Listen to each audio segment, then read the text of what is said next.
ಎಲ್ಲರಿಗೂ ನಮಸ್ಕಾರ. ಮಹಾಭಾರತ ಕಥಾ ಸಂಚಿಕೆಗೆ ಸ್ವಾಗತ. ಮಹಾಭಾರತ ಯುದ್ಧ ಅನಿವಾರ್ಯವಾಗಿತ್ತ? ಇದನ್ನು ಭೀಷ್ಮಾಚಾರ್ಯ ತಡಿಬಹುದಿತ್ತ? ಕೃಷ್ಣ ತಡೆ ಹಿಡಿಬಹುದಿತ್ತ? ಇಡೀ ಜಗತ್ತಿಗೆ ಶಾಂತಿಯ ಸಂದೇಶ ಕೊಟ್ಟಂಥ ಶ್ರೀಕೃಷ್ಣ ಯಾಕೆ ಯುದ್ಧ ತಡೆಯಲಿಲ್ಲ? ಯಾರೆಲ್ಲ ಕಾರಣ?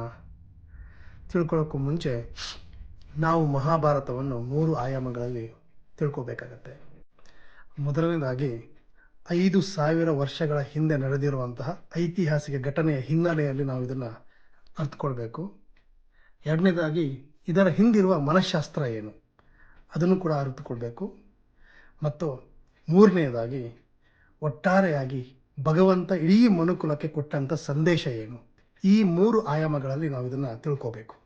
ಏನು ಐತಿಹಾಸಿಕ ಅಂದರೆ, 5000 ಹಿಂದೆ ನಡೆದಂಥ ಕೌರವ ಪಾಂಡವರ ಬರೀ ಯುದ್ಧನ, ಕೇವಲ ಆಸ್ತಿಗಾಗಿ ನಡೆದಂಥ ಕೌರವ ಪಾಂಡವರ ಆಸ್ತಿ ಯುದ್ಧನ, ಅಥವಾ ಮನ್ವಾದಿಯಾಗಿ ಕೌರವರು ಪಾಂಡವರ ಮನಃಶಾಸ್ತ್ರನ? ನಮ್ಮೊಳಗೆ ಕೌರವರು ಇದ್ದಾರೆ, ಪಾಂಡವರು ಇದ್ದಾರೆ. ಅರ್ಜುನನಿಗೆ ಧರ್ಮ ಯಾವುದು, ಅಧರ್ಮ ಯಾವುದು, ಸತ್ಯ ಯಾವುದು, ಅಸತ್ಯ ಯಾವುದು ಅಂತ ಪ್ರಶ್ನೆಗಳು ಮೂಡಿದು. ಆ ಪ್ರಶ್ನೆಗಳು ಸಹಜವಾಗಿ ನಮ್ಮಲ್ಲಿಯೂ ಇದೆ. ಆದರೆ ವ್ಯತ್ಯಾಸ ಏನಂದರೆ, ಅರ್ಜುನನಿಗೆ ಸಾರಥಿಯಾಗಿ ಕೃಷ್ಣ ಉತ್ತರ ಕೊಟ್ಟ. ನಮಗೆ ಆ ಪ್ರಶ್ನೆಗಳೆಲ್ಲ ಉಳ್ಕೊಂಡು, ಆದರೆ ಸಾರಥಿಯಾಗಿ ಕೃಷ್ಣ ದೊರಕಲಿಲ್ಲ, ಕೃಷ್ಣನ ಉತ್ತರ ಸಿಗಲಿಲ್ಲ. ಇದು ಮನ್ವಾದಿ ಮನಃಶಾಸ್ತ್ರ.